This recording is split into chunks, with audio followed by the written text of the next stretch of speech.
এই তোমার গবেষণা করা হইছে, হইলে তাড়াতাড়ি খাইতে আসো। জানো রুম্পা, এক গবেষণা করে দেখলাম মেয়েরা নিজেদের চোখকেও বিশ্বাস করে না। কেমনে বিশ্বাস করব? চোখে দেখি একটা আর তোমরা ঘটাও আরেকটা। আরে না, মেয়েরা ঘন্টার পর ঘন্টা আয়না দেখে মেকআপ করে, তারপরও এসে জিজ্ঞেস করে দেখো তো কেমন লাগতেছে। অনেকদিন তো ফোনে কথা বললাম, তোমার কি আমার সাথে দেখা করতে ইচ্ছে করে না? ইচ্ছে তো আমারও করে, যদি তোমার বউ টের পেয়ে যায়। আরে তোমারে তো বলাই হয় নাই, আমার বউ তো 3 বছর আগেই মারা গেছে। আমি মারা গেছি আর আমি জানি না? তুই আজকে বাসায় আয়, তোর খবর আছে।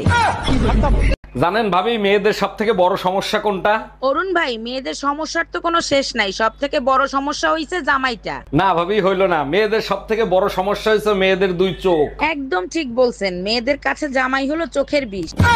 অরুণ ভাই, আমি ভুয়া চ্যানেল থেকে আসছি, আপনার কাছে একটা প্রশ্ন করতে চাই। করতে পারেন, কোনো সমস্যা নাই, কিন্তু পার্সোনাল কোনো প্রশ্ন করবেন না। পার্সোনাল প্রশ্ন না, আপনি জাতির উদ্দেশ্যে বলেন, মানুষ যে রাতে স্বপ্ন দেখে সেই স্বপ্ন পূরণ হয় কিনা। জাতির উদ্দেশ্যে আমি একটা কথাই বলতে চাই, স্বপ্নে যদি কখনো টয়লেট আসে ভুলেও সেটা ব্যবহার করবেন না। এর আগে 3টা বিয়ে করছো, তারপর আমারে বিয়ে করছো, তারপরও নিজের নির্দোষ দাবি করো। না, আমি নির্দোষ দাবি করতেছি না। আমি যখন জানি, আমি কেন নিজেকে নির্দোষ দাবি করব? আমি দোষী। তাইলে কেন আমারে বিয়ে করছিলা? তখন আমার আবেগে কাজ করছে, বিবেক কাজ করে নাই। এই শোনো না, একটা কথা বলবো, আগে প্রমিস করো রাগ করবা না। রাগ করবো কেন? আজ পর্যন্ত তোমার আমি কখনো রাগ করছি? কি হয়েছে বলো। আজকে যে তরকারি রান্না করছি না, সব তরকারি না নষ্ট হয়ে গেছে। তরকারি নষ্ট হয়েছে? বিয়ে করে তুমি আমার জীবন নষ্ট করে ফেলাইছো। আজ পর্যন্ত তোমার আমি কিছু বলছি? হ্যালো জামাই, শুনলাম তুমি নাকি আমার মেয়ের নামে লোন করায় বিয়ে করছো। জি আম্মাজান, ঠিকই শুনছেন। আর 6 মাস ধরে কিস্তি দেই নেই। জামাই, কিস্তি কেন দিচ্ছ না? এখন যদি আমার মেয়েকে নিয়ে চলে যায়। আরে আম্মাজান, আপনার মেয়ের তো বিয়ে করার কথা ছিল, কিস্তি দেওয়ার কথা তো ছিল না। রুম্পা, সামনে তো ইলেকশন আসতেছে, তোমার কি মনে হয় কোন দল জিতবে? যেই দলই জিতুক তাতে তোমার কি? তোমার সরকার জীবনে কোনোদিন পাল্টাবে না। জানো তো, কোন সরকার বেশি দিন গদিতে থাকলে তার পতন নির্মম ভাবে হয়। তুমি টেনশন নিও না, তোমার সরকার মরার আগ পর্যন্ত গদি ছাড়বে না সোনা।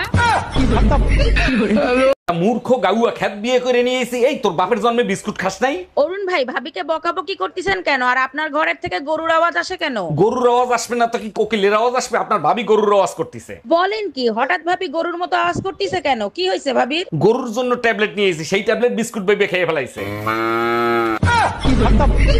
জামাই, শুনলাম তুমি নাকি মেরে পূজার মার্কেট করে দিবা না। মা জাননি কি হবে পুজোর মার্কেট করে? শুধু শুধু পয়সা ধ্বংস করে কোনো লাভ আছে? জামাই, আমার মেয়েরা তো চেনো না, যে কোনো মুহূর্তে দুর্গার রূপ ধারণ করে অসুর বধ করে ছাড়বে। সারা বছর যে মা কালীর তাণ্ডব সহ্য করে, তারে দুর্গার ভয় দেখিয়ে লাভ আছে? আচ্ছা রুম্পা, তুমি সত্যি করে একটা কথা বলবা, তুমি আমার বিয়ে করছিলে কিসের জন্য? অবশ্যই বলবো, তার আগে বলো সব দেবতারা মিলে মা দুর্গাকে তৈরি করেছিল কেন? এটা তো সবাই জানে, অসুরদের বধ করার জন্য। এবার আমার প্রশ্নের উত্তর দাও। উত্তর তো তুমিই দিয়ে দিলা, আমি আর কি উত্তর দিব?